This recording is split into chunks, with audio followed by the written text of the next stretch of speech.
మంచితనానికి 6 అడుగుల ఆదర్శం, సేవలో శ్రద్ధ, పనిలో నిబద్ధత, ప్రజల నమ్మకాన్ని గెలుచుకున్న విశ్వసనీయ నాయకుడు, ఎంతో మంది కళ్లల్లో వెలుగు నింపిన కిరణం, నడక చూపించిన ప్రభాకరుడు, భవిష్యత్ తరాలకు మార్గదర్శకుడిగా నిలిచే వ్యక్తిత్వం మన నెల్లూరు పార్లమెంటు సభ్యులు వేమిరెడ్డి ప్రభాకర్ రెడ్డి గారికి జన్మదిన శుభాకాంక్షలు. మీ బెజవాడ వంశీకృష్ణారెడ్డి, టీడీపీ నాయకులు. అందరికీ నమస్కారం. నేను మీ కిరా కార్పేణి. ఈరోజు సింహపురి ప్రజల ఆరాధ్య దైవం, జననేత, నెల్లూరు పార్లమెంటు సభ్యులు శ్రీ వేమిరెడ్డి ప్రభాకర్ రెడ్డి గారి పుట్టినరోజు సందర్భంగా మినీ బైపాస్లో ఉండేటువంటి జీపీఆర్ కళ్యాణ మండపంలో మెగా రక్తదాన శిబిరాన్ని టీం వీపీఆర్ కూడా ఈరోజు రూపొందించడం జరిగింది. అయితే ఈరోజు కొన్ని వందల మంది, దాదాపు 1000 మంది వరకు పూర్తిగా పార్టిసిపేట్ చేసి వాళ్ళు రక్తాన్ని కూడా అందించబోతున్నారు. రకరకాల హాస్పిటల్స్ వాళ్ళు, వాళ్ళకి సంబంధించినటువంటి పూర్తి టీంతో కూడా ఇక్కడికి రావడం జరిగింది.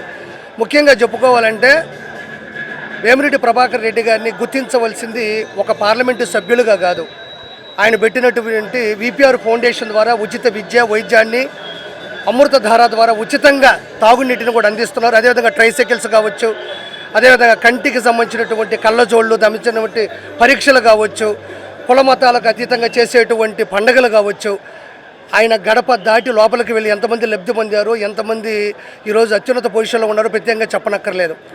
కేవలం ఇక్కడ ఒక పార్లమెంటు సభ్యులుగానే కాకుండా వీపీఆర్ ఫౌండేషన్ ద్వారా మంచి మనసుతో ఇద్దరు కూడా, ప్రశాంత్ రెడ్డి గారు, ప్రభాకర్ రెడ్డి గారు ఇద్దరు చేసినటువంటి స్వచ్ఛందమైన సేవలు కొన్ని వందల కోట్ల రూపాయలు లెక్కించవచ్చు. అలాంటి వ్యక్తి యొక్క పుట్టినరోజు ఈరోజు నెల్లూరు జిల్లా మొత్తం ఒక సంబరాలన్నీ కూడా అంబరాన్ని అంటుతూ ఉన్నాయి. ఎందుకంటే ఈరోజు కేవలం రక్తదాన శిబిరమే కాదు, అన్నదాన కార్యక్రమాలు ఉన్నాయి, అదేవిధంగా కూడా చాలా సేవా కార్యక్రమాలు ఉన్నాయి, దానితో పాటు కేక్ కటింగ్ ప్రోగ్రాములు కూడా ఉన్నాయి. కాసేపట్లో మన వీపీఆర్ గారు కూడా వస్తున్నారు. నేను కూడా ఇక్కడికి వచ్చింది కేవలం నేను కూడా రక్తాన్ని అందించాలి, నేను కూడా రక్తదానం చేయాలి, ఆ మహానుభావుడు పుట్టినరోజు సందర్భంగా నేను కూడా రక్తాన్ని ఇవ్వాలనేటువంటి ఉద్దేశంతో ఇక్కడికి రావడం జరిగింది. నాతో పాటు ఎంతమంది వచ్చారు మీరు అందరూ చూస్తూ ఉన్నారు. లోపల కూడా పూర్తి స్థాయిలో ఫెసిలిటీస్తో ఎవరికి ఏ ఇబ్బంది జరగకుండా వాళ్ళందరికీ కూడా పూర్తి స్థాయిలో టెక్నికల్గా కూడా అత్యున్నత స్థాయిలో పెట్టడం జరిగింది. దాదాపు ఒకేసారి 60-70 మంది రక్తాన్ని అందించే విధంగా కూడా ఉంది. అంటే ఇక్కడ మీరు చెప్పగలిగింది, నాకు వీపీఆర్ గారి మీద ఉన్న ప్రత్యేకమైన అభిమానంతో పాటు ప్రజలకు కూడా ప్రత్యేకమైన అభిమానం నెల్లూరులో ఉండేటువంటి వేమిరెడ్డి గారి మీద ఉంది. కాబట్టే ఎన్ని లక్షల ఓట్ల మెజారిటీతో మొన్న నెల్లూరు పార్లమెంటు సభ్యులుగా గెలిచారు, ప్రత్యేకంగా చెప్పనక్కర్లేదు. రానున్న రోజుల్లో కూడా ఆ మహానుభావుడు ఇంకా అత్యున్నత స్థాయిలో గెలవాలని, మళ్ళీ ఈ పార్లమెంట్ నుంచి మంచిగా పరిపాలించాలని, 10 మందికి సహాయం చేయాలని మనస్ఫూర్తిగా కోరుకుంటున్నాను.